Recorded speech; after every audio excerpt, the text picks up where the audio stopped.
Hi friends, welcome back to my channel వర్షిన్ నరేట్లా. ఇంకా నా ఛానల్ని సబ్స్క్రైబ్ చేసుకోకపోతే నా ఛానల్ని సబ్స్క్రైబ్ చేసుకోండి.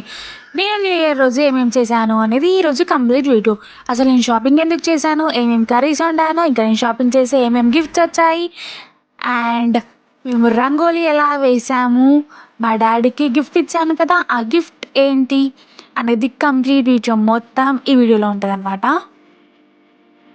ఇక ఇదైతే 31st డే ఆఫ్టర్నూన్ అనమాట. నేనైతే షాపింగ్కి వెళ్ళాను, సిఎంఆర్ షాపింగ్ మాల్కి. అక్కడ న్యూ కలెక్షన్స్ వచ్చాయంటే చున్నీకి అయితే వెళ్ళాము. కొన్ని ఐటమ్స్ అయితే తీసుకున్నాను. ఆ ఐటమ్స్ ఏంటి అనేది నేను ముందు వీడియోస్లో చూపిస్తాను అనమాట. సో నా కోసం నేను తీసుకుంది అయితే ఈ బ్యాగ్ అయితే నేను తీసుకున్నాను. ఇంకా మాకు గిఫ్ట్ ఏమొచ్చింది అంటే ఈ హాట్ బాక్స్ వచ్చింది అనమాట. ఇది ఫస్ట్ గిఫ్ట్.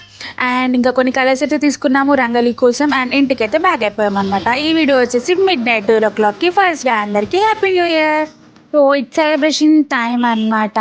సో నా ఫేస్ అయితే ఇగ్నోర్ చేయండి, midnight 12 o'clockకి తీస్తున్న వీడియో కాబట్టి. సో ఇక ఈ ఇయర్ ఫస్ట్ అయితే నేను ఒక రెజల్యూషన్ పెట్టుకున్నాను. ఏంటి అంటే ఈ 2025లో ఏమైనా కానీ మర్చిపోయి 2026కి హ్యాపీగా ఎంట్రీ ఇవ్వాలి అని చెప్పేసి అయితే. ఇక ఈ ఇయర్ ఏమేంటి అంటే నెగిటివ్ థాట్స్ని, నెగిటివ్ పీపుల్ని నా సరౌండింగ్స్లో నుంచి తీసేస్తే నా నుంచి నెగిటివ్ అంతా వెళ్ళిపోతుంది. సో హ్యాపీగా పాజిటివ్లో బతికేయచ్చు కదా అని చెప్పేసి నేనైతే నెగిటివ్ పీపుల్ని అవాయిడ్ చేద్దాం అనుకుంటున్నాను.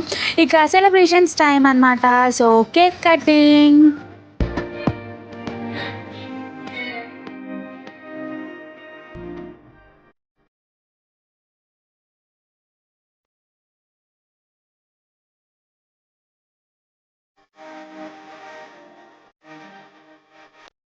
ఇక ఇట్స్ టైం మా డాడీకి గిఫ్ట్ ఇవ్వడం అనమాట. ఇక మా డాడీకి అయితే గిఫ్ట్ ఇచ్చాను.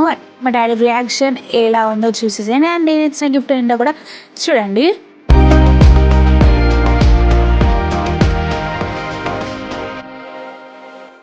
అండ్ ఇక్కడ చూడండి, మా డాడీకి నేను గిఫ్ట్ ఇస్తే మా చాలీ కూడా వచ్చేసింది అనమాట. నేను కూడా ఇస్తాను గిఫ్ట్ అని చెప్పేసి. సో ఇద్దరం అయితే కలిసి గిఫ్ట్ అయితే ఇచ్చేసాము. ఇక మా డాడీ రియాక్షన్ ఎలా ఉందో చూడండి.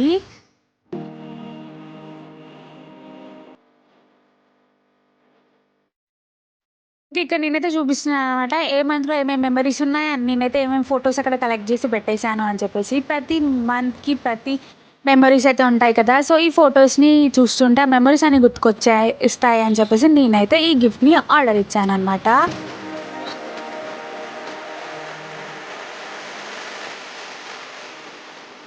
సో ఇక దీన్ని అయితే టీవీ యూనిట్ పక్కన పెట్టాల్సిన టైం వచ్చేసింది. అండ్ టీవీ యూనిట్ పక్కన అయితే పెట్టేశాను అనమాట. ఇక మీకు ఎవరికైనా ఈ గిఫ్ట్ నుంచి డీటెయిల్స్ కావాలి అని అంటే నాకైతే కామెంట్ చేయండి. సో మీరు కామెంట్ చేస్తేనైతే నేనైతే ఈ గిఫ్ట్ గురించి నెక్స్ట్ వీడియోలో డీటెయిల్స్ మొత్తం చెప్పేస్తాను అనమాట. ఇక ఈ వీడియో వచ్చేసి ఎర్లీ మార్నింగ్ 6 o'clockకి తీసిన వీడియో. ఎందుకంటే రంగోలీ వేయాలి కదా. సో నేను లేచే కన్నా ముందే మా అమ్మ అయితే లేచేసి పూజన అయితే చేసేసింది అనమాట. ఇక రంగోలీ అయితే కూడా వేస్తుంది, నేనైతే వెళ్ళి కలర్స్ నింపాలి. సో మా చాలీకి కూడా లేచేసింది అనమాట మాతో పాటు. ఇక వెళ్ళి అయితే రంగోలీ వేద్దాం.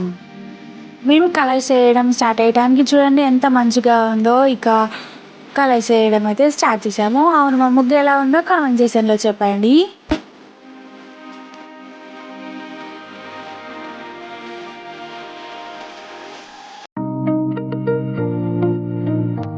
ఇక మా ముగ్గు వేయడం అయితే అయిపోయింది అనమాట. కామెంట్ సెక్షన్లో చెప్పండి మా ముగ్గు ఎలా ఉంది. 3D ముగ్గు.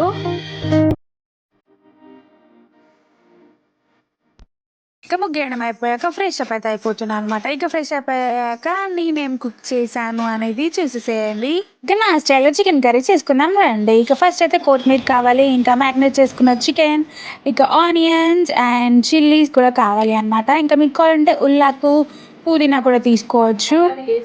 ఇక స్టవ్ ఆన్ చేసుకొని కడాయి పెట్టుకొని ఇంకా మీకు తగినంత ఆయిల్ అయితే వేసేసుకోండి. ఇక ఆ తర్వాత జీలకర్ర కూడా వేసేసుకుందాం. జీలకర్ర లైట్ బ్రౌన్ వచ్చాక ఇంకా అందులోకి గ్రీన్ చిల్లీ వేసుకోవాలి, ఆనియన్స్ కూడా వేసుకోవాలి. ఇంకా అవి మంచిగా గోల్డెన్ బ్రౌన్ వచ్చేసాక బిర్యానీ ఆకు కూడా వేసేసుకున్నాము. ఇంకా ఆ తర్వాత మీ టేస్ట్కి తగ్గట్టు పసుపు వేసేసుకొని, కొత్తిమీర వేసుకొని, ఇంకా కొంచెం అయితే అల్లం వేసుకొని బాగా మిక్స్ చేసుకోవాలి. ఇంకా అందులోకి మనం ఏదైతే మ్యారినేట్ చేసుకున్నామో ఆ చికెన్ వేసుకొని బాగా కలుపుకోవాలి. స్లిమ్ ఫ్లేమ్లో పెట్టేసుకొని ఒక 5 minutes వెయిట్ చేయాలి. ఇంకా ఆ తర్వాత ఇంకొక బౌల్ తీసేసుకొని ఆ బౌల్లో కొంచెం పైన వాటర్ వేసేసుకొని ఆవిరిలో కుక్ చేసుకోవాలి అనమాట. ఒక 5 minutes కుక్ చేసుకున్నాక ఇక మనకు కావాల్సిన మసాలా అయితే వేసేసుకోవాలి. లాస్ట్ నాట్ ద లీస్ట్ ఉప్పు అండి. ఉప్పు ఏమంటుందంట తెలుసా?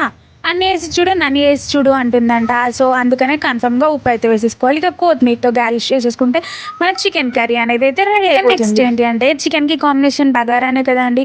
సో, బగారా చేసుకుందాం. నేనైతే బగారా ఐటెమ్స్ తీసుకున్నాను. ఇంకా గీ కూడా తీసుకున్నాను. ఇంకా పచ్చి బఠానీ, క్యారెట్, ఆనియన్స్, చిల్లీ, కొత్తిమీర, పుదీనా కూడా తీసుకున్నాననమాట. ఏ కప్‌లో అయితే రైస్ తీసుకున్నానో ఆ కప్‌తో వాటర్ తీసుకున్నాను. ఇక ఒక కడాయి పెట్టుకొని కడాయిలో ఘీ అయితే వేసేసుకుంటున్నాను. ఇంకా బగారా పోపు దినుసులు ఉంటాయి కదా! సో, ఆ పోపు దినుసులన్నీ వేసేసుకుంటున్నాననమాట. ఇంకా అందులోకి మిరపకాయలు, ఉల్లిగడ్డ, క్యారెట్, పచ్చి బఠానీలు, ఇంకా 2 బిర్యానీ ఆకు వేసేసుకొని కలుపుకుంటున్నాను. ఇంకా టేస్టింగ్ సాల్ట్ కూడా వేసేస్తున్నాను. పుదీనా కూడా వేసేసుకొని కలుపుకుంటున్నాను. ఇంక ఇవి లైట్‌గా బ్రౌన్ కలర్‌లోకి వచ్చాక కొంచెం అల్లం వెల్లుల్లి పేస్ట్, ఇంకా కొంచెం మసాలా వేసేసి కలుపుకోవాలి. ఇంకా ఆ తర్వాత మీరు ఏదైతే బౌల్‌లో రైస్ తీసుకున్నారో ఆ బౌల్‌తో వాటర్ ఏసేసుకొని ఒక పొంగు వచ్చాక ఇంకా అందులోకి నానబెట్టుకున్న రైస్ అయితే వేసేసుకోవాలి. ఏసుకున్నాక మంచిగా కలుపుకొని ఒక 5 మినిట్స్ వెయిట్ చేసి ఇలా కలుపుకోవాలి. ఊకూకే కలుపుకోవద్దనమాట. ఇక లాస్ట్‌లో మన ఫుడ్ కలర్‌ని ఏసేస్తే అంతే మన బగారా రైస్ రెడీ అయిపోయింది. లాస్ట్‌లో కొత్తిమీరతో గార్నిష్ చేసుకుంటే అయిపోతుంది మన బగారా రైస్ అనేది. ఇక నెక్స్ట్ ఏం చేద్దాం చికెన్ అండ్ బగారా రైస్ ఉంది కదా! సో, పూరి చేసుకోకపోతే ఎలా ఉంటది? సో, ఫస్ట్ అయితే పూరి పిండి తీసుకుందాం. అందులోకి కొంచెం చక్కెర ఎయాలి. కొంచెం ఆయిల్ అండ్ మీకు టేస్ట్‌కి సరిపడా ఉప్పు ఇవన్నీ ఏసేసుకొని బాగా కలుపుకోవాలి అనమాట. కొన్ని కొన్ని వాటర్ ఏసుకుంటూ. ఈ ఐటెమ్స్ చక్కెర అండ్ ఆయిల్ ఏసుకోవడం వల్ల ఏమవుతుంది అంటే మన పూరి అనేది పొంగుతుంది అండ్ అలాగే సాఫ్ట్‌గా వస్తుందనమాట. ఇలా చూపించిన విధంగా మంచిగా కలుపుకోవాలి. ఒక 1 అవర్ మ్యారినేట్ చేసుకున్నాము. మ్యారినేట్ చేసుకున్నాక ఇలా చిన్న చిన్న బాల్స్‌లా చేసుకొని పూరిలా చేసేసుకోవాలి. ఇక మళ్ళీ స్టవ్ ఆన్ చేసుకొని ఒక కడాయి పెట్టుకొని పూరి మునిగేంతనైతే ఆయిల్ పోసుకోవాలి. ఇక ఇలా ఆయిల్ కాలిందా లేదా అని ఇలా చిన్న శాంపుల్‌లో టెస్ట్ చేసుకోవాలనమాట. ఇలా నేను చూపించిన విధంగా పూరీని అయితే కాల్చుకుంటే మంచిగా పొంగుతాయి. ఇంకా నేను ఏమేమి చేశాను అంటే మటన్ కర్రీ కూడా చేశాను. మటన్ కర్రీ కావాలి అని అంటే నాకైతే కామెంట్ చేయండి. ఫుల్ వీడియో తీస్తాను నా స్టైల్ మటన్ కర్రీ కోసం. ఇక ఈ వీడియో గనుక మీకు నచ్చినట్లయితే లైక్ చేయండి, షేర్ చేయండి, కామెంట్ చేయండి, సబ్స్క్రైబ్ చేసుకోవడం మర్చిపోకండి. Thank you for watching this video.